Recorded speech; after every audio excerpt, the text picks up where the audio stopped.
আমি taro reader Susmita. প্রচুর পরিমাণে হোয়াটসঅ্যাপে মেসেজ এসেছে নবরাত্রি নিয়ে কিছু বলুন। নবরাত্রি, চৈত্র নবরাত্রি আমাদের কাছে বিশেষভাবে খুবই গুরুত্বপূর্ণ। তো চৈত্র নবরাত্রি যারা পালন করছেন 9টা দিন পালন করুন। তো এই পালনের কিছু বিধি নিয়ম আছে। তো যারা এই বিধি নিয়মটা জানতে চাইছেন তারা খুব অল্প খরচের মাধ্যমে আমার কাছ থেকে বিধি নিয়মটা নিতে পারেন। এটা একটা চার্জেবল।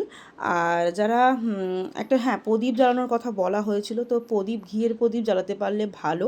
ঘিয়ের প্রদীপ বাড়ির সামনে জ্বালান। আর এই 9টা দিন নিরামিষ খাবার খেতে পারলে প্রচণ্ড পরিমাণে ভালো হয়। টক জাতীয় জিনিসটা না খাওয়াই ভালো 9টা দিন।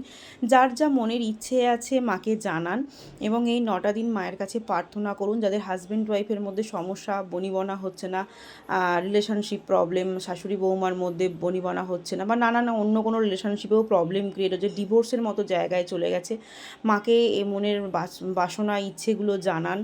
আর বাচ্চাদের খেতে দিন, সধবাদের কিছু দান করুন। আর কি বলবো, তবে এই কটা দিন ভগবানের নাম জপ এগুলো করুন। তো কাউকে যদি হিল করতে চান তো হিলিং সেশন বুক করতে পারেন, বা নিজেরা যদি হিলিং দিতে পারেন হিলিং করতে পারেন, বা আমাদের মাধ্যম দিয়ে যদি হিলিং সেন্ড করতে চান হিলিং সেন্ড করতে পারেন।